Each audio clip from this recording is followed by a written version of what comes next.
सो आज का हमारा टॉपिक होगा टाइप 2 डेटाबेस इन OSPF और लिंक स्टेट एडवर्टाइजमेंट 2 और LSA 2 हम भी इसे बोल सकते हैं।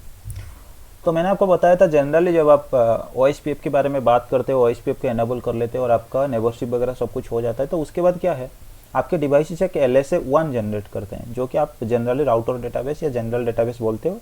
आपके नेटवर्क में जितने डिवाइसेस है, हर एक डिवाइस आपका एक LSA 1 जनरेट करते हैं और उसमें वो डायरेक्टली कनेक्टेड जितना नेटवर्क उनके पास है, जिनको आपने OSPF में एडवर्टाइज करके रखा है, उनके इन्फॉर्मेशन को उसमें अटैच करते हैं और उसी डेटाबेस को क्या करते हैं, एक दूसरे के साथ लिंक स्टेट अपडेट की तरह शेयर कर लेते हैं।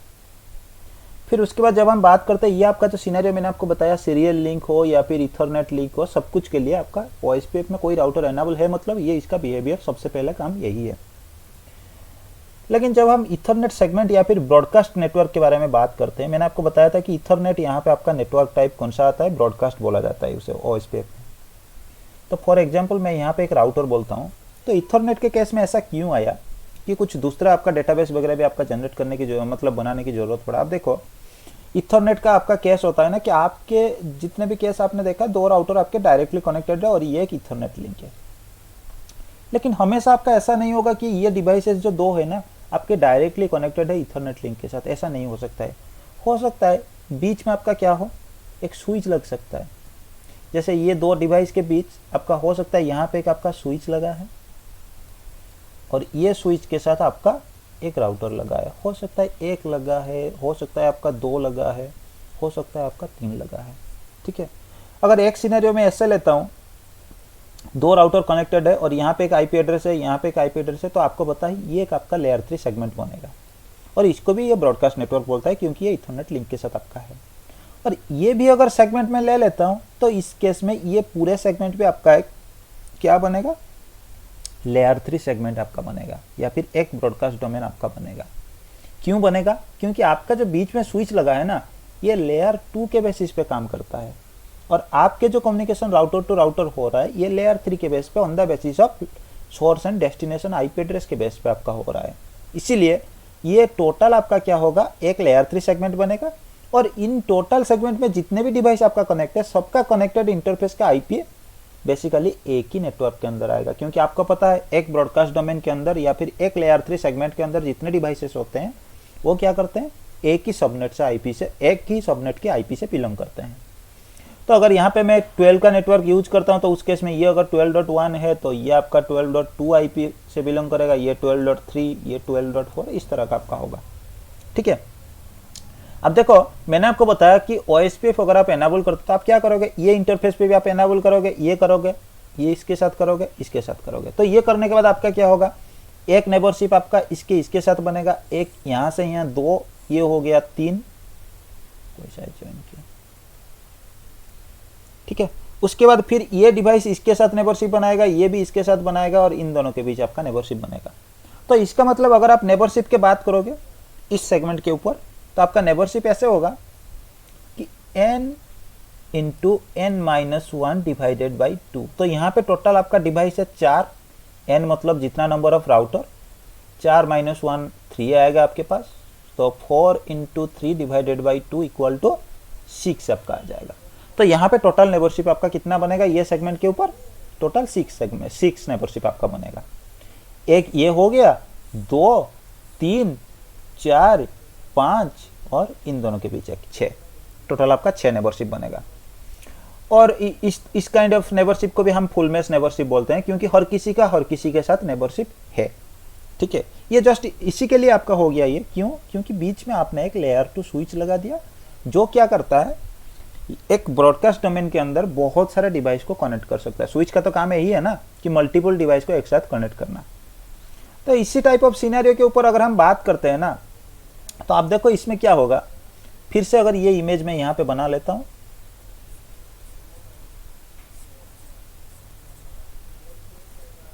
ठीक है, तो ये आपका 4 राउटर हो गया। तो अभी के लिए आपको पता है हर किसी राउटर का हर एक के साथ आपका नेबरशिप बना है और आपने OSPF भी रन कर दी हर राउटर के ये वाला इंटरफेस पे। तो अभी OSPF रन करने के बाद आपका क्या होगा, ये राउटर भी इसका एक क्या बनाएगा, लेयर 1 डेटाबेस जनरेट करेगा, जो कि आप 1.1 आप मान सकते हो। ये भी एक जनरेट कराएगा जिसको मैं 2.2 नाम देता हूँ। ये भी बनाएगा 3.3, ये भी बनाएगा 4.4 या 1 2 3 4, इस तरह का डेटाबेस ये अपना अपना बनाएंगे। तो आपको पता है नेबरशिप हो जाने के बाद फिर क्या करते हैं, हर कोई क्या करते हैं, जो आपके पास एक्सचेंज वाला स्टेट होता है ना, एक्सचेंज वाला स्टेट में क्या करते हैं, चेक करते हैं कि अपने पास क्या, जो आपके पास डेटाबेस डिस्क्रिप्शन आ रहा है उससे चेक करते हैं कि मेरे पास कौन सा वाला डेटाबेस है, कौन सा वाला नहीं है। जो नहीं है, जो मुझे वो दे रहा है डीबीडी, उसके पास मैं क्या करूंगा, एक लिंक स्टेट रिक्वेस्ट भेज दूंगा और वो मेरे को अपडेट में दे देगा। तो यही चीज़ यहाँ पे भी होगा। अब देखो दिक्कत क्या आ रहा है, ये राउटर अपना डेटाबेस इसको दे देगा, ठीक है। इसके पास अभी 2 का डेटाबेस था, 1 का भी हो गया। ये राउटर अभी इसका डेटाबेस क्या करेगा, फिर से इसको भी दे देगा, तो इसके पास 1.1 भी हो गया। ये राउटर फिर से क्या करेगा, इसको भी दे देगा, इसके पास हो जाएगा 1.1। सबके पास अभी 1.1 की इंफॉर्मेशन हो गया। जैसे कि आपको पता है ये राउटर का नेबरशिप इसके पास जुड़ा है, तो ये राउटर भी क्या करेगा, अपने जितने भी डेटाबेस होते हैं सारे डेटाबेस ये एक्सचेंज करते हैं ना, तो ये भी क्या करेगा, अपना डेटाबेस की इंफॉर्मेशन इसके पास भेजेगा, जितने भी इंफॉर्मेशन है। तो 2.2 और 1.1 ये भेजेगा, तो ये राउटर क्या करेगा, 2.2 को अपडेट करा लेगा, इसके लिए रिक्वेस्ट भेजेगा और 1.1 के लिए नहीं भेजेगा। अभी ये राउटर भी क्या करेगा, सेम चीज ये भी इसके साथ शेयर कराएगा और इसके लिए ये क्या कराएगा, ये भी अपना जो इन्फॉर्मेशन है ना, जैसे 2.2 का इन्फॉर्मेशन अपडेट कराएगा, हालांकि 1.1 की इन्फॉर्मेशन अपडेट नहीं कराएगा। और ये राउटर भी जब एक्सचेंज कराएगा सारे डेटाबेस की इन्फॉर्मेशन इसकी जितना है इसके पास दे देगा। ये चेक करने के बाद देखेगा कि सिर्फ 3.3 मेरे से मिसिंग है, तो 3.3 को ये अपडेट करा लेगा और बाकी नहीं कराएगा। अब देखो इस केस में क्या है, आपके डेटाबेस के एक्सचेंज ना मल्टीपल टाइम हो रहा है, हालांकि कोई सपोर्ट एक्सेप्ट कर रहा है या नहीं कर रहा है वो बात अलग है, लेकिन डेटाबेस की एक्सचेंज जो है ना आपका मल्टीपल टाइम्स हो रहे हैं, ठीक है। अभी 1.1 को जो अभी इसने भी शेयर किया होगा ना अपना डेटाबेस, फिर 1.1 ने क्या किया होगा, इसके साथ भी शेयर किया होगा, इसके साथ भी शेयर किया होगा, इसी तरह आपका चलते रहते हैं। तो इससे दिक्कत है, आपके लिंक की जो तो बैंडविड्थ है ना वो भी आपका ज़्यादा बढ़ेगा, और ओएसपीएफ का प्रोसेस की वजह से आपके डिवाइस का जो सीपीयू यूसेज है वो भी आपका ज़्यादा हो जाएगा, ठीक है। तो इससे क्या है, तो थोड़ा बहुत आपका दिक्कत भी हो सकता है ना, क्योंकि हमेशा हमारा नेटवर्क क्या होना चाहिए, हमारे पास रिलायबल होना चाहिए, और जितना कम से कम हमारा बैंडविड्थ जो है ना वो कंज्यूम होना चाहिए, और डिवाइस का यूसेज, ठीक है। क्योंकि हम हमेशा यही रखते हैं कि कोई अगर हम डिवाइस लेके आते हैं उसमें हम क्या कर पाए, बहुत ज़्यादा काम कर पाए, ना कि थोड़े थोड़े छोटे मोटे काम के लिए हम बहुत सारे डिवाइसेस ले लें, ऐसे नहीं करते हैं ना। तो इसीलिए आपका ये जो दिक्कत था ना, इस दिक्कत को मिटिगेट करने के लिए आपके पास क्या आया, एक इन्होंने नया कॉन्सेप्ट, एक नया डेटाबेस इन्होंने जनरेट किया, और कुछ नया रूल्स भी इन्होंने ऐड कर दी, और उस रूल के बारे में हम देखेंगे। सबसे पहले इसमें क्या किया गया, एक सेगमेंट के लिए उन्होंने सोचा कि एक कोई राउटर होगा जो सबसे मेन राउटर होगा, या फिर आप किंग की तरह मान सकते हो। दूसरा कोई राउटर बनेगा जो किंग से थोड़े नीचे वाला होगा, जो कि किंग के ना होने पर उसके काम कर पाए, और बाकी जो राउटर है ना वो जैसे प्रजा बोलते हैं ना उसी तरह का नॉर्मल पीपल बन के रहेंगे। तो इस सेगमेंट में अगर आपके पास 4 राउटर है तो इसमें बेसिकली आपका ये सेगमेंट के लिए क्या होगा, एक डीआर बीडीआर इलेक्शन होगा,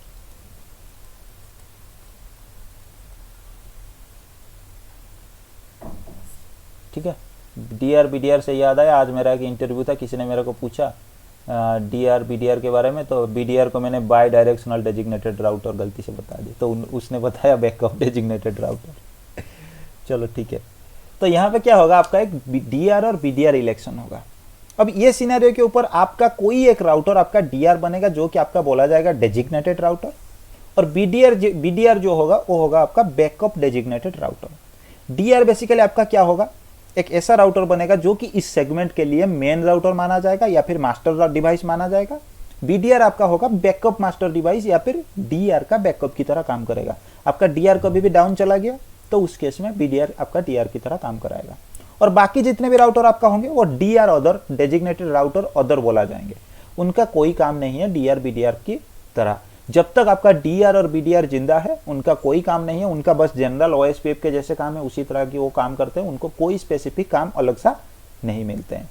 तो इस सेगमेंट में भी आपका मान लो ये आपका डीआर होगा, इसके लिए एक इलेक्शन होगा, ये आपका बीडीआर होगा, और ये आपका क्या बनेगा, डीआर अदर, ठीक है। तो डीआर बीडीआर के लिए आपका बेसिकली क्या है, एक इलेक्शन होता है। जब भी आप किसी इथरनेट सेगमेंट के ऊपर जाके ओएसपीएफ को एनाबल कर देते हो तो सबसे पहले आपका क्या है, एक डीआर बीडीआर के लिए आपका इलेक्शन हो जाता है, ठीक है। ये डीआर बीडीआर के लिए आपका जो इलेक्शन होता है इसमें बेसिकली आपका क्राइटेरिया यही होता है। सबसे पहले क्राइटेरिया आपका होता है, मैं लिख लेता हूं,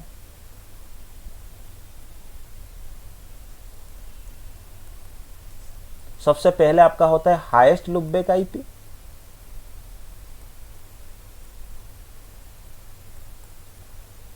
दूसरा आपका होता है highest interface IP.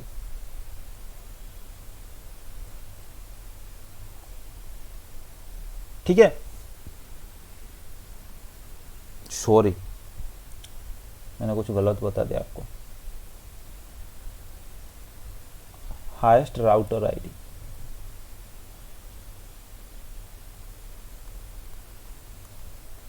Highest priority, second में आपका होता है हाईएस्ट राउटर आईडी।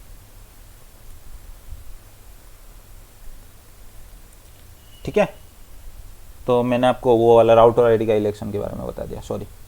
तो आपका सबसे पहले क्या है, डीआर बीडीआर के लिए आप एनाबल करते ही इथरनेट सेगमेंट में आपको कुछ प्रायोरिटी सेट करने की जरूरत होता है, नहीं तो बाय डिफॉल्ट आपका कुछ प्रायोरिटी 100 जैसा आपका कुछ प्रायोरिटी ऑटोमेटिकली हो जाता है डिवाइस के पास। ठीक है, 1 शायद प्रायोरिटी आपका बाय डिफॉल्ट वैल्यू जो होता है 1 होता है। तो उसके बाद आपका क्या होता है, आपके डिवाइसेस जिसके पास ज़्यादा प्रायोरिटी होगा, जो डिवाइस आपका हाईएस्ट प्रायोरिटी के साथ होगा वही आपका डीआर बनेगा, और सेकेंड हाईएस्ट जो होगा वो आपका बीडीआर बनेगा, और बाकी जो लोएस्ट प्रायोरिटी के साथ होंगे वो आपका डीआर अदर बनेंगे। इन केस सारे डिवाइस का आपका प्रायोरिटी सेम है तो उस केस में आपका जो राउटर आईडी है सारा डिवाइस का वो मैच किया जाएगा। जिसका हाईएस्ट राउटर आईडी होगा, जिसका सबसे बड़ा राउटर आईडी होगा वो आपका डीआर बनेगा, जिसका सेकेंड हाईएस्ट होगा वो आपका बीडीआर बनेगा, और बाकी जो है आपका होंगे ना वो आपका डीआर अदर बनेंगे। तो ये दो क्राइटेरिया आपका चेक किया जाता है डीआर बीडीआर इलेक्शन के टाइम। और इसमें थोड़े बहुत छोटे मोटे आपके टर्म्स है, जैसे एक टाइमर यहां पे आता है आपका वेट टाइमर। ठीक है, ये आपका 40 सेकंड का होता है। जैसे आपका डेट टाइमर 40 सेकंड का है, इसी तरह आपका वेट टाइमर 40 सेकंड का है। अब देख लो, एक होता है ऐसा कि आप अगर इसको याद रखिएगा थोड़ा, अगर आप किसी इंटरफेस पे जाके आप क्या करते हो, ओएसपीएफ को एनाबल कर लेते हो, तो ये क्या करता है, खुद से तो नेगोशिएशन के लिए जो मैसेज भेजना है वो भेजता है, दूसरे की तरफ से हेलो मैसेज जो आपका होता है ना उसके लिए भी ये वेट करता है। क्यों? क्योंकि ये इथरनेट सेगमेंट है और लिंक आपका ब्रॉडकास्ट है नेटवर्क टाइप, इसीलिए यहाँ पे डीआर बीडीआर इलेक्शन होगा। ये वेट करेगा कि ये जो पूरा नेटवर्क आपके पास है, इस पूरा नेटवर्क के पास आपका कोई डीआर या फिर बीडीआर नहीं है, तो ये उसे चेक करेगा। क्यों? जब आप यहाँ पे ओएसपीएफ एनाबल कर दोगे, हेलो मैसेज जब आपका जाएगा तो ओएसपीएफ एनाबल होते ही दूसरे से अगर कोई हेलो मैसेज इसके पास आ रहा है तो उस केस में इसे तो समझ में आ जाएगा, क्योंकि अभी आपने ओएसपीएफ एनाबल कर दी, तो उससे इसको पता चल जाएगा डीआर बीडीआर कौन सा डीआर है कि बीडीआर नहीं है। अगर आपने किसी के भी पास आपने एनाबल नहीं किया है तो ये क्या करता है, एक हेलो मैसेज भेज देता है नेगोशिएशन के लिए, उसके बाद ये वेट करता है। कितना टाइम तक वेट करता है? 40 सेकेंड तक वेट करेगा, और खुद को तभी तक ये डीआर या बीडीआर कोई भी इलेक्शन नहीं कराएगा, खुद को ऐसे ही वेट कराएगा खुद को। कितना टाइम तक? 40 सेकेंड तक। 40 सेकेंड तक अगर उससे कोई भी हेलो मैसेज आगे से नहीं आया तो ये क्या करेगा, खुद को डीआर मान लेगा। ये डिवाइस जो है जिसपे आपने ओएसपीएफ एनाबल किया था वो क्या करेगा, आपका खुद को डीआर मान लेगा, क्योंकि उसे बीडीआर कोई या फिर डीआर अदर कोई मिला नहीं, तो ये खुद ही राजा है, तो इसने खुद को डीआर मान लिया। और ये जो 40 सेकंड के लिए वेट करता है, इसी टाइम को हम क्या बोलते हैं, वेटिंग टाइमर। इन ओएसपीएफ वेट टाइमर इसे बोला जाता है। 3 तरह का आपका टाइमर होता है, हेलो 10 सेकंड के लिए होता है, डेट टाइमर 40 सेकंड के लिए, और एक आपके पास वेट टाइमर होता है। ठीक है, ये भी आपका 40 सेकंड के लिए होता है। और आपने अगर आपका बन गया डीआर, उसके बाद 40 सेकंड के बाद अगर आप किसी डिवाइस के ऊपर ओएसपीएफ एनाबल करते हो और इसकी प्रायोरिटी भी आप हाई कर देते हो, तो उस केस में भी आपका ये डीआर जो है ना, ये डीआर आपका डीआर ही बना रहता है। ठीक है, ये कभी भी आपका बीडीआर नहीं बनता है। कब तक? जब तक आपका ये डिवाइस जो है आपका डाउन ना जाए, डीआर जब तक डाउन नहीं जाता है तब तक ये डिवाइस आपका हाईएस्ट प्रायोरिटी के साथ भी डीआर नहीं बन सकता। जो ओल्ड डीआर आपका बन गया है वही आपका डीआर बन के रहेगा, और बाकी डिवाइस जिसका हाईएस्ट प्रायोरिटी या राउटर आईडी कुछ भी हो वो तब तक नहीं बनेगा जब तक आपका पुराना डीआर जो है डाउन नहीं चला गया। ठीक है, तो इसमें बेसिकली डीआर बीडीआर जो आपके होते हैं ना, इसमें बेसिकली अभी अगर हम बात करेंगे डेटाबेस एक्सचेंज के बारे में, तो ये कैसे डेटाबेस अभी एक्सचेंज करते हैं। ये देखो आपका डीआर बना, ठीक है, ये कनेक्टेड है एक स्विच से, और ये कनेक्टेड है और एक आपके पास डिवाइस है, ये मान लो आपका बीडीआर था, और ये आपका डीआर अदर, ये भी आपका डीआर अदर। अभी इसकी राउटर आईडी 1 है, इसकी 2 है, 3 है, इसकी 4 है, और डेटाबेस भी आपका 1 2 3 4 के नाम से ही बना होगा, क्योंकि राउटर आईडी के नाम से आपका लेयर 1 डेटाबेस रीनेम किया जाता है। तो इस केस में क्या होता है, ये जो डिवाइसेस आपके पास है ना, ये 2, 3 और 4, ये हमेशा क्या करेंगे, अपने जो भी डेटाबेस है ये अब डायरेक्टली क्या करेंगे, आपका डीआर के साथ ही एक्सचेंज कराएंगे, ना कि एक दूसरे के साथ एक्सचेंज कराएंगे। पुराने जब हम बात कर रहे थे ना, तो यहाँ पे आपका ऐसा था, ये अपना डेटाबेस इसको भी दे रहा था, इसको भी दे रहा था, इसको भी दे रहा था। लेकिन इस केस में आपका एक डीआर इलेक्शन होने के बाद हर एक डिवाइस क्या करेंगे, अपना डेटाबेस सिर्फ डीआर को ही देंगे, और फिर डीआर ही सिर्फ क्या करेगा, उस डेटाबेस को हर एक डिवाइस के पास आपका भेजेगा। जैसे 2 के डेटाबेस आपके पास है, तो डीआर के पास 2 ने दे दिया, तो डीआर क्या करेगा, इसको भी दे देगा, इसको भी दे देगा। अभी 3 ने दे दिया, तो डीआर क्या करेगा, 3 इसको दे देगा, 3 इसको दे देगा। 4 ने दे दिया, तो इन दोनों को डीआर क्या करेगा, आपका शेयर करा देगा। ठीक है। और मैंने आपको बताया था कि ओएसपीएफ में आपका 2 मल्टीकास्ट एड्रेस आपका यूज होते हैं। एक आपका होता है 224.0.0.5 और एक होता है 224.0.0.6। अब थोड़ा स्टेट के बारे में हम बात करते हैं, फिर उसके बाद मल्टीकास्ट आईपी के बारे में हम बात करेंगे। ठीक है, ये आपका था स्विच, ये आपका मान लो ये बीडीआर, ये डीआर अदर, और ये आपका डीआर अदर। अब देखो ओएसपीएफ में मैंने आपको बताया था कि दोनों के बीच आपका जब नेबरशिप अच्छे से बन जाते हैं और दोनों एडजेसेंसी आपका बन जाते हैं, तो उस केस में वो कौन से स्टेट में आ जाते हैं, आपका फुल स्टेट में। ठीक है, आपको दिखाता है ना लोडिंग टू फुल, एक मैसेज आ जाता है नेबरशिप होने के बाद। तो इस केस में आपका क्या होता है, ये जो बाकी राउटर डीआर अदर्स होते हैं ना, ये डीआर के साथ फुल स्टेट में होते हैं। ठीक है, फुल स्टेट में मतलब पूरा नेबरशिप बना है, और बीडीआर के साथ भी ये फुल स्टेट में रहते हैं। क्यों, पता है आपको कि डीआर अगर गलती से डाउन चला गया, तो उस केस में ये अपना अपडेट किसके साथ शेयर कराएंगे, बीडीआर के साथ कराएंगे। इसीलिए ये क्या करेंगे, डीआर और बीडीआर दोनों के साथ फुल स्टेट में आएंगे। ये भी ऐसा ही होगा, डीआर के साथ फुल में आएगा, बीडीआर के साथ भी फुल में आएगा। और आपका बीडीआर जो है वो डीआर के साथ भी आपका फुल स्टेट में होता है, क्योंकि इसको भी पता है कि मैं बीडीआर हूं, जब डीआर डाउन जाएगा तभी मैं जो काम डीआर का करना है वो कर सकता हूं, लेकिन अभी के लिए तो मैं अपना अपडेट डीआर को ही दूंगा। ठीक है, तो इसलिए ये भी डीआर के साथ फुल स्टेट में रहते हैं। लेकिन ये जो जितने भी आपके पास डीआर अदर वाला राउटर होते हैं ना, ये क्या करते हैं, 2 वे स्टेट में स्टॉक कराते हैं। इनके बीच कोई नेबरशिप आपका नहीं होता है। ये नेबरशिप आपका ऑटोमेटिकली क्या होता है, 2 वे स्टेट जो आपके पास होता है ना ओएसपीएफ में, उस स्टेट में इनका नेबरशिप जो है स्टक हो जाता है। क्यों, क्योंकि आपका डीआर बीडीआर का इलेक्शन हो चुका है, और इलेक्शन के बेसिस पे इनका जो प्रायोरिटी वगैरह है या राउटर आईडी है वो क्राइटेरिया को मैच नहीं किया। ठीक है, और हाईएस्ट नहीं बन पाए, इसलिए ये इनके बीच नेबरशिप नहीं होगा। क्योंकि अगर इनके बीच नेबरशिप करा भी देंगे, तो ये तो खुद के बीच भी जो आपका अपडेट वगैरह है ना, वो तो शेयर करा लेंगे, तो क्या जरूरत है कराने की। ठीक है, तो इसीलिए आपका डीआर बीडीआर इलेक्शन होने के बाद आपका ऐसा ही होता है। तो इस केस में आपका क्या है, डीआर भी एक आपका क्या करेगा, एक LSA1 आपका जनरेट कराएगा।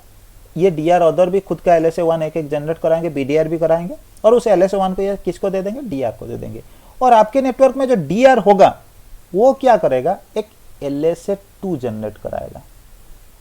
ठीक है, हर एक राउटर एक इथरनेट सेगमेंट में या फिर ब्रॉडकास्ट नेटवर्क में क्या करेंगे, एक LSA1 जनरेट कराएंगे और डीआर के साथ शेयर कराएंगे। लेकिन एक डीआर ही होगा जो क्या करेगा, एक LSA2 अलग सा जनरेट कराएगा। और इस LSA2 के अंदर ये क्या करेगा, आपका सेगमेंट के अंदर जितने भी डिवाइस कनेक्ट है, सारे डिवाइस के इंफॉर्मेशन को यहाँ पे अटैच कराएगा।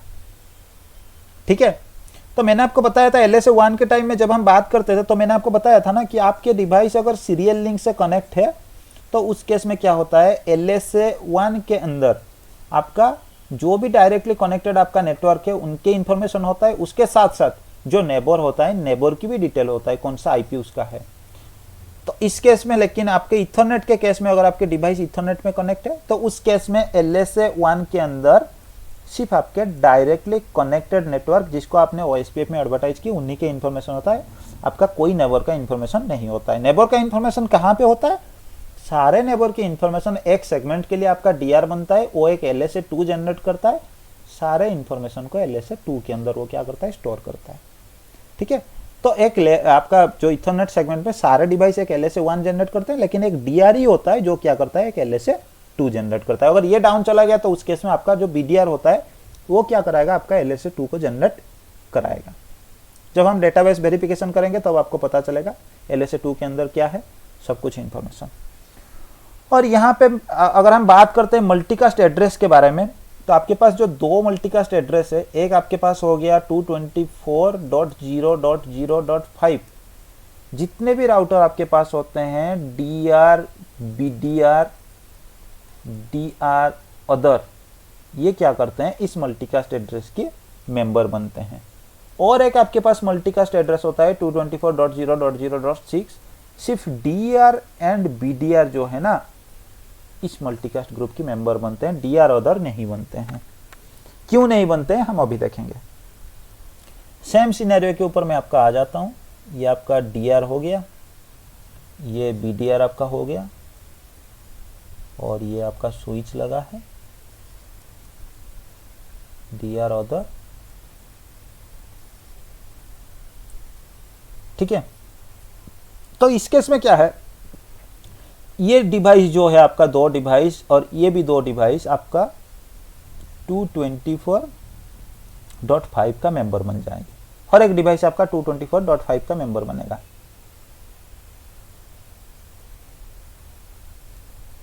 ठीक है। और सिर्फ DR और BDR आपका बनेंगे मेंबर 224.6 के लिए। तो इसका मतलब यही हुआ कि अगर कोई डेस्टिनेशन 224.5 वाला है, अगर कोई मैसेज आ रहा है, तो उसका मतलब उस मैसेज को हर कोई रिसीव कर सकता है। क्योंकि आपको पता है ना, मल्टीकास्ट मैसेज, अगर ये कोई भी मैसेज यहाँ पे 224.5 से भेजेगा, तो ये स्विच क्या करेगा, यहाँ से भी इसे भेज देगा, यहाँ से भी भेज देगा, यहाँ से भी भेज देगा, हर किसी के पास आपका चला जाता है ना। तो ठीक है, तो ये क्या होता है आपका, अगर 224.0.0.5 के लिए कोई भी मैसेज यहाँ पे कोई भी जनरेट किया, तो उस केस में वो मैसेज हर एक डिवाइस के पास जाएगा। वो भी खोल के देख सकते हैं, एक्सेप्ट भी कर सकते हैं। क्यों? क्योंकि वो 224.0.0.5 का मेंबर है। लेकिन एक सेगमेंट के लिए जब आपका अपडेट एक्सचेंज किए जाएंगे, वो अपडेट किसके साथ आपका एक्सचेंज किए जाएंगे, सिर्फ आपका DR या फिर BDR के साथ एक्सचेंज किया जाएंगे। तो वो अपडेट का मैसेज कोई भी अगर भेजता है, कोई भी अपडेट मैसेज अगर जनरेट करेगा, तो OSPF के रूल के हिसाब से इस सेगमेंट के लिए आपका क्या होगा, वो भेजा जाएगा एज ए डेस्टिनेशन 224.0.0.6 में। इसका मतलब अगर ये डिवाइस अपना अपडेट शेयर करना चाहता है DR के साथ, ये क्या करेगा, अपने अपडेट को कैसे शेयर कराएगा, एज ए डेस्टिनेशन IP 224.0.0.6 लगा के आगे भेजेगा, और खुद का IP जो होगा 12.3 या कुछ भी होगा, वो सोर्स में लगाएगा। और ये मैसेज जब ये आगे भेजेगा, स्विच क्या करेगा, उस मैसेज को इसको भी दे देगा, इसको भी दे देगा, इसको भी दे देगा। क्यों? क्योंकि स्विच को मल्टीकास्ट मैसेज के बारे में कुछ पता नहीं। ये जब उसे एक्सेप्ट करेगा DR अदर, ये उसे एक्सेप्ट नहीं करेगा, एक्सेप्ट करते ही डिस्कार्ड कर लेगा, क्योंकि इसका मल्टीकास्ट IP 224.6 वाला है, और इसके पास 224.6 का ये मेंबर नहीं है, इसलिए ये इसे डिस्कार्ड कर देगा। और ये मैसेज जब आपका DR के पास जाएगा या फिर BDR के पास जाएगा, ये उसे क्या करेंगे, एक्सेप्ट कर लेंगे। अब DR के पास जब ये मैसेज जाएगा, DR देखेगा कि ये एक अपडेट मेरे पास आ रहा है, और मेरे पास अपडेट आ रहा है और मैं DR हूं, तो इसका मतलब ये अपडेट मेरे को किसके साथ शेयर करना पड़ेगा, सबके साथ शेयर करना पड़ेगा। तो ये क्या करेगा, अभी उसी सेम अपडेट को अभी किसके साथ शेयर कराएगा, अभी सारे डिवाइस के पास शेयर कर लेगा। मतलब BDR के पास भी शेयर कराएगा, इस डिवाइस के पास भी दे देगा, इस डिवाइस के पास भी दे देगा। अब इस डिवाइस के पास जब ये अपडेट आ जाएगा, इसको लगेगा कि सेम अपडेट मेरे पास आ रहा है, तो इसका मतलब एक एक्नॉलेजमेंट की तरह ये इसे समझेगा। और इनके पास जब आएगा, तो ये क्या करेंगे, अपना डेटाबेस टेबल अपडेट कराएंगे। और ये जो अपडेट आपका आएगा, DR जब एक्सचेंज कराएगा सेम अपडेट को सबके साथ, उसमें DR क्या करेगा, उसी अपडेट में डेस्टिनेशन IP 224.5 लगाएगा, और खुद का IP जो इंटरफेस का, वो सोर्स IP आपका बन जाएगा। 224.5 लगाने का यही मकसद है कि सेगमेंट में जितने सारे डिवाइस आपके पास है, सारे डिवाइस आपका क्या करे, उस मैसेज को या फिर उस अपडेट को रिसीव कर पाए। तो इसी तरह आपके सारे, अभी क्या होगा, ये अपडेट आपका DR की तरफ से जब ये DR अदर के पास आ जाएगा, तो ये भी खुद का अपडेट कराएगा, BDR भी अपना खुद का डेटाबेस जो है OSPF का, वो अपडेट करा लेगा, ताकि आपका जो रिपीटेड डेटाबेस का इंफॉर्मेशन बार बार आ रहा था, और आपके डिवाइस फिर अपना OSPF के डेटाबेस टेबल को चेक कर रहा था, मैच करा रहा था, हाँ मेरे पास ये है, फिर उसके बाद वो उसे डिस्कार्ड कर रहा था, फिर उसके बाद दूसरे ने भेजा, फिर वही चीज वो कर रहा था, डेटाबेस चेक वगैरह करना। तो उस केस में, ये वाला केस में आपका वो वाला बार बार नहीं हुआ। ठीक है। तो ये बेसिकली आपका DR BDR का एक छोटा सा इलेक्शन काइंड ऑफ थिंग्स है। और इसके साथ साथ आपका क्या है, ये आपका, हाँ, अगर आप किसी डिवाइस को मैन्युअली DR बनाना चाहते हो, या फिर BDR बनाना चाहते हो, तो उस केस में आपके पास दो रास्ते हैं। आप क्या करो, ये सेगमेंट में इस डिवाइस पे सबसे पहले OSPF को एनाबल कर दो और 40 सेकंड के लिए छोड़ दो, उसके बाद ये वाले पे आप कर दो, फिर 40 सेकंड के लिए छोड़ दो, उसके बाद इन दोनों पे आप कर लो। तो भी ये आपका सबसे पहले एनाबल हुआ है तो DR बनेगा, ये आपका दूसरी बार हुआ है तो आपका BDR बन जाएगा, और बाकी आपका जो है DR अदर बन जाएंगे। और एक रास्ता आपके पास है, आपके पास जो प्रायोरिटी होता है OSPF की प्रायोरिटी, उस प्रायोरिटी वैल्यू को आप हाईएस्ट कर दो किसमें, DR के पास, आप सेकंड हाईएस्ट कर दो BDR के पास, बाकी सब में आप लोएस्ट कर दो।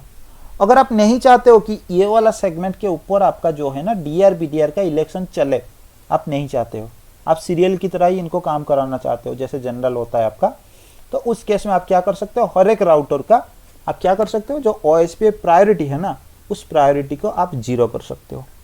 ठीक है, 0 करने से आपका कोई DR BDR इलेक्शन के लिए वो डिवाइस आपका पार्टिसिपेट नहीं करता है। ये प्रायोरिटी वैल्यू जो आपका होता है, ये प्रायोरिटी वैल्यू आपका 0 टू लेकर 255 तक होता है। 0 का मतलब होता है कि आपका ये डिवाइस कोई OSPF की आपका जो DR BDR इलेक्शन में पार्टिसिपेट नहीं कराएगा, और 255 का मतलब आपका यही होता है कि जो डिवाइस आपका 255 के साथ असाइन हो गया वो आपका हमेशा के लिए DR बन के रहता है, क्योंकि वो सबसे हाईएस्ट वाला वैल्यू होता है।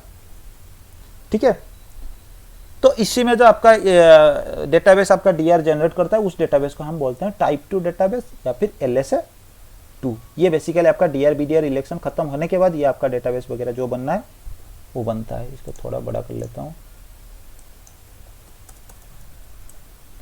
उसके बाद हम बात करते हैं टाइप 3 LSA।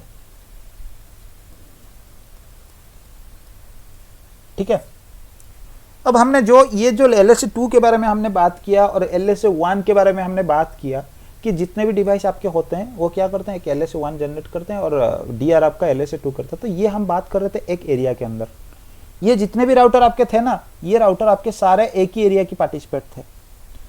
तो हमने एक बात आपको मैंने बताया था कि आपके एक नॉर्मल एरिया से दूसरे नॉर्मल एरिया में आपका जब कम्युनिकेशन होता है ना, तो उसको होने के लिए आपको क्या चाहिए, एक बैकबोन एरिया की जरूरत है। मतलब आपका ऐसा है कि ये अगर आपका एरिया 1 है और ये अगर आपका एरिया कौन सा है 0, तो इस केस में आपका यहां से यहां तक प्रीफिक्स ऑटोमेटिकली आपका शेयर हो जाते हैं, एक्सचेंज हो जाते हैं। क्यों? क्योंकि ये आपका एक बैकबोन एरिया है।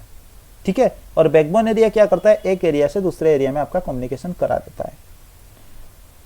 तो इस केस में आपको पता है जो राउटर आपका होता है जिसकी एक इंटरफेस आपका क्या होता है, बैकबोन एरिया में होता है, दूसरी इंटरफेस नॉर्मल एरिया में होता है, उस राउटर को हम क्या बोलते हैं, एरिया बॉर्डर राउटर या फिर ABR।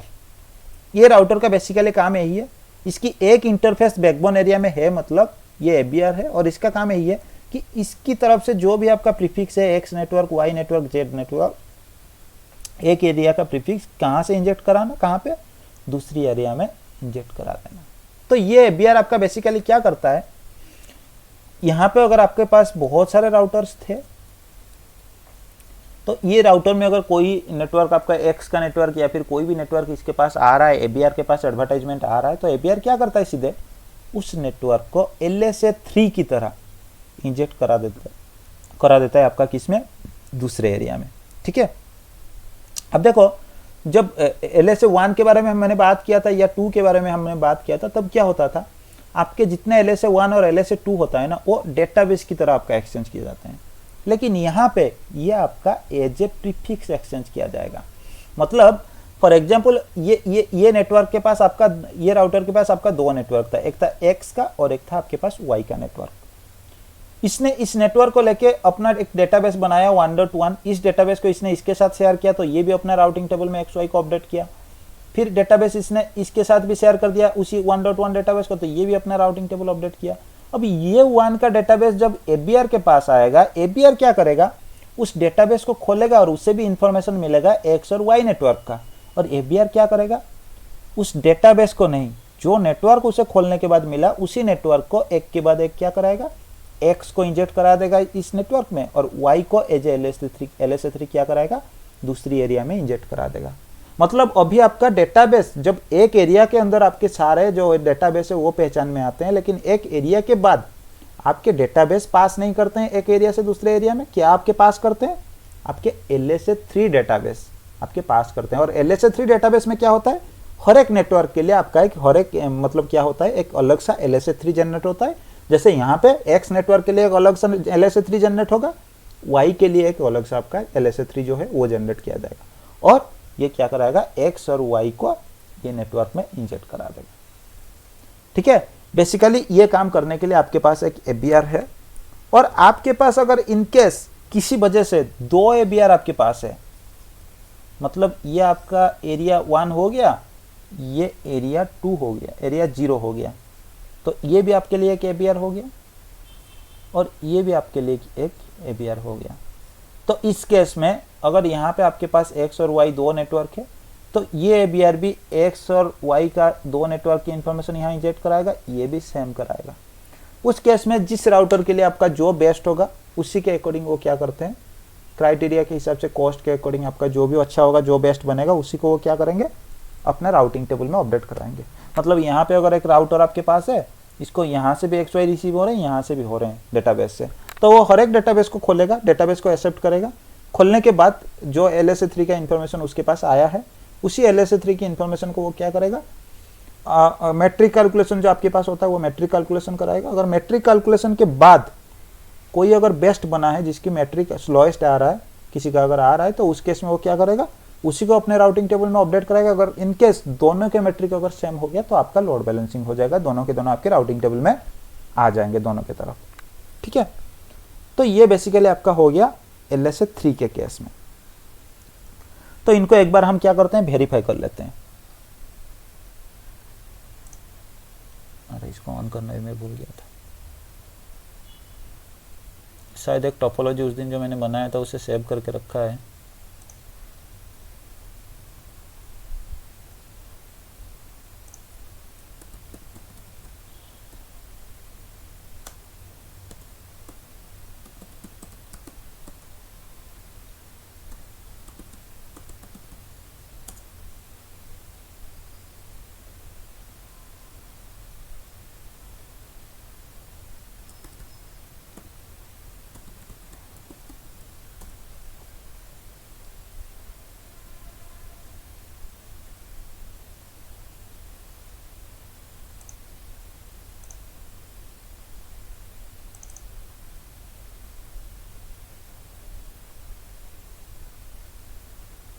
ठीक है, शायद उस दिन इसको हमने बनाया था।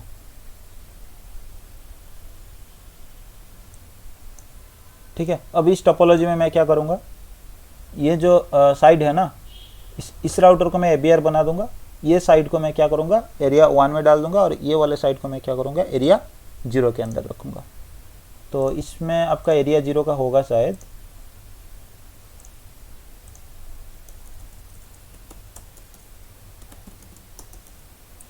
सो एक बार हम क्या करते हैं, ये कमांड ले रहा है क्या,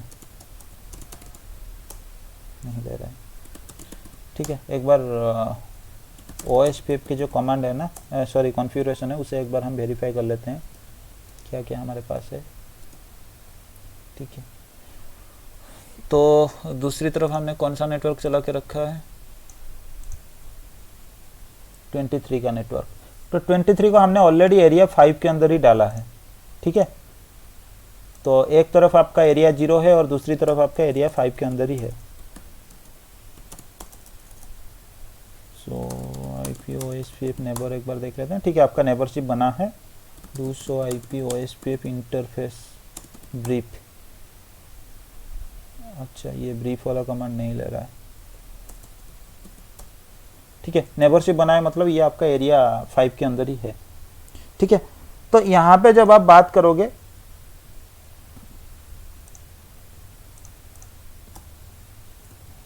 सो IP OSPF डेटाबेस जब हम रन करेंगे यहाँ पे, तो आप देखना इसके पास ना ये ABR कहाँ से आपको पता चलेगा, ये इसीलिए आपका ABR है क्योंकि इसके पास मल्टीपल एरिया है ऑलरेडी। अब देखो ये राउटर की स्टेट जो है ये बता रहा है, एरिया 0 की इन्फॉर्मेशन बता रहा है, उसके बाद एरिया 5 के भी इन्फॉर्मेशन आपको बता रहा है। मतलब ये राउटर आपका एरिया 0 के भी पार्टिसिपेंट है, एरिया 5 के भी पार्टिसिपेंट है, इसलिए ये राउटर आपका ABR बना है। हालांकि यहाँ पे भी आपका दिखा देना चाहिए। सो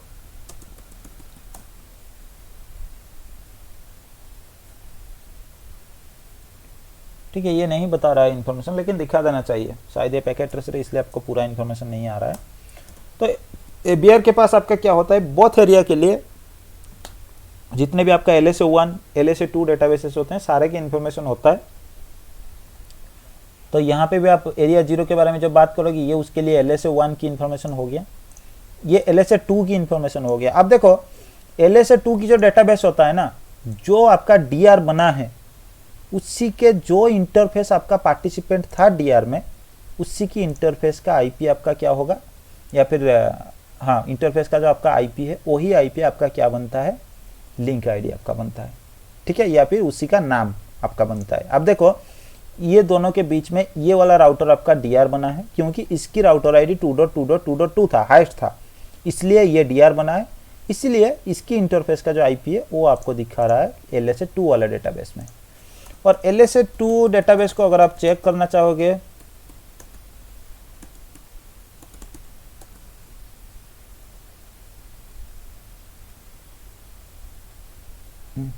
यहाँ पे नहीं दिखा रहा, ठीक है, और इसे नेटवर्क डेटाबेस आपका बोला जाता है। समरी आपका LSA3 होता है, 12.0.0. आपका 2 था। अरे यार ये पैकेट ट्रेसर है इसलिए आपको नहीं दिखा रहा है, ठीक है। तो ये अगर आप देखोगे तो यहाँ पे ये एक एक करके सबका दिखा रहा है। तो हम 12.0.0.2 का चेक करने वाले थे ना, ये हो गया आपका 12.0.0.2 वाला। तो इसके अंदर अगर आप जाओगे, आप देखो जो भी आपका नेबर है ये भी आपका एक लेयर मतलब इथरनेट का सेगमेंट है, ठीक है, ये इथरनेट लिंक है। तो इस सेगमेंट में आपका 2 ही डिवाइस कनेक्ट है, इसलिए ये आपको बता रहा है कि आपका अटैच राउटर जितने हैं उनके लिस्ट यहाँ पे आपको देखने को मिल जाता है।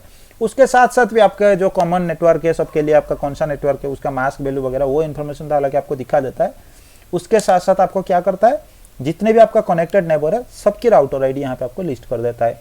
ये एरिया 0 के लिए ये है, और एरिया 5 के लिए एक 23.3 करके एक LSA2 है, जिसके अंदर भी 2 राउटर आपके हैं, जिनका जो राउटर आईडी है उसके बारे में आपको इन्फॉर्मेशन बता देता है।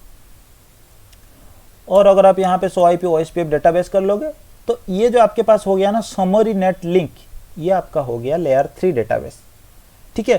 तो ये जो लेयर 3 डेटाबेस आपके पास हो गया, अब देखो ये आपका एरिया 0 के लिए 23 का ही इंफॉर्मेशन ये बता रहा है, क्योंकि एरिया 0 के लिए ये नेटवर्क क्या था, एक अलग सा एरिया में था और एरिया 0 के अंदर आपका इंजेक्ट किया गया है, इसलिए एरिया 0 के लिए ये बता रहा है कि सिर्फ 23 का नेटवर्क आपका LSA3 के अंदर है। और एरिया 5 के लिए अगर आप देखोगे तो एरिया 5 के लिए आपके पास बहुत सारे नेटवर्क है। क्यों? क्योंकि एरिया 5 के लिए ये एक आपका 20 का नेटवर्क था, ये एक आपका 10 का नेटवर्क था, बीच में आपका एक 12 का नेटवर्क है, और सारे और एक यहाँ पे हमने शायद कुछ अलग सा नेटवर्क लुब्बे की तरह हमने भी यूज किया था। तो वो सारे नेटवर्क की इंफॉर्मेशन ये राउटर क्या करेगा, इस एरिया के अंदर आपका इंजेक्ट करा देगा। इसीलिए आपको एरिया 5 के अंदर आपको बहुत सारे नेटवर्क की इंफॉर्मेशन आपको मिला है। ये आपका लुब्बैक हो गया जो हमने कॉन्फ़िगर किया था, ठीक है। ये ABR के पास आपके सारे एरिया के लिए आपके जो भी LSA1 आपके पास होते हैं, LSA2 आपके पास होते हैं, LSA3 आपके पास होते हैं, हर एरिया वाइज आपको देखने को मिलता है डेटाबेस के अंदर। लेकिन कोई एक परफेक्ट एक राउटर के अंदर अगर आप चले जाओगे और SOIP OSPF डेटाबेस अगर आप चला लोगे तो उस केस में उसमें आपको उसी एरिया के लिए जो आपका इंफॉर्मेशन है वही आपको दिखाएगा। ये राउटर सिर्फ आपका एरिया 5 का पार्टिसिपेंट है और ये कोई ABR वगैरह नहीं है। ये इस एरिया के लिए 2 राउटर आपके पास है। ये आपका ABR राउटर था जिसका राउटर आईडी आपने मैन्युअली सेट किया था, 2.2.2.2 यहाँ पे दिखा रहा है, और ये आपका हो गया इस खुद की राउटर आईडी इसकी। और इसकी LSA2 वाले डेटाबेस में यही आपका बना है, क्या आपका DR बन गया है। इसीलिए SOIP प्रोटोकॉल के अंदर आपका DR का भी इंफॉर्मेशन दिखा देना चाहिए।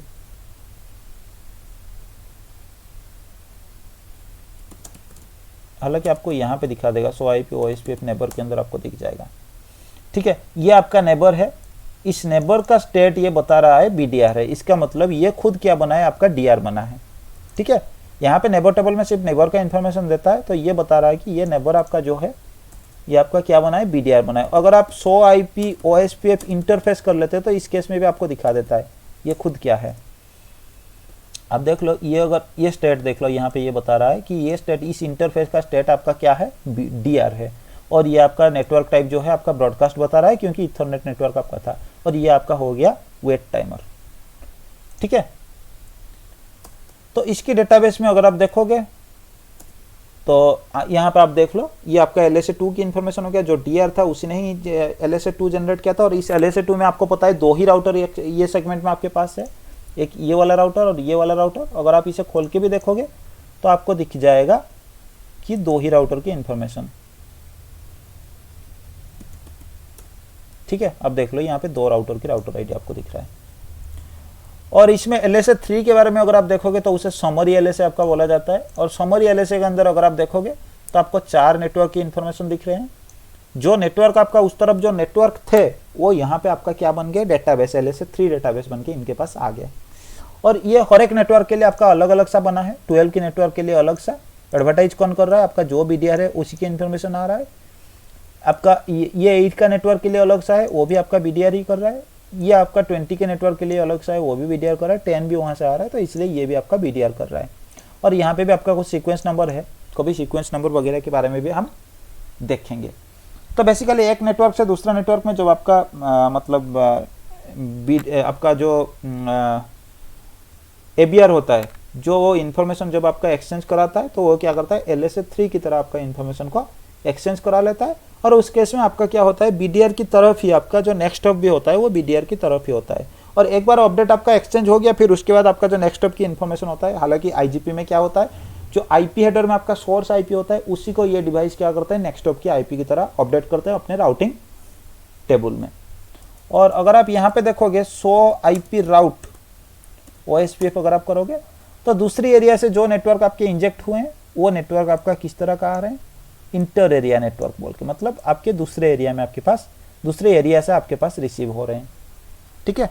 ये आपको इंटर एरिया नेटवर्क की तरह आपको देखने को मिलते हैं। और ये जो आपका मैट्रिक वैल्यू है, ये मैट्रिक वैल्यू आपका ऑटोमेटिकली काउंट होता रहता है। मतलब क्या है, ये जो आपके पास होता है ना आपका ABR, ये ABR जो भी X के नेटवर्क की इंफॉर्मेशन ये वाले एरिया में इंजेक्ट कराएगा, ये क्या करेगा, X के साथ इसे जो भी मैट्रिक वैल्यू रिसीव हो रहा है ना, मान लो ये 1 था, ये 1 था और ये भी 1 था कॉस्ट, ये भी 1 था, तो टोटल कॉस्ट 4 हो गया। ये इंजेक्ट करने के टाइम X के साथ 4 कॉस्ट जो है ऐड करके आगे दे देगा दूसरे वाले डिवाइस के पास, ठीक है। तो ये क्या करता है, प्रीफिक्स को मतलब एक एरिया से दूसरे एरिया में इंजेक्ट करने के साथ साथ उसकी जो मैट्रिक वैल्यू होता है उस मैट्रिक वैल्यू को भी क्या करता है, इंजेक्ट करा देता है, ठीक है। तो ये आपके टोटल 3 डेटाबेस टाइप के बारे में मैंने आपको बताया, LSA1 और LSA2 और LSA3।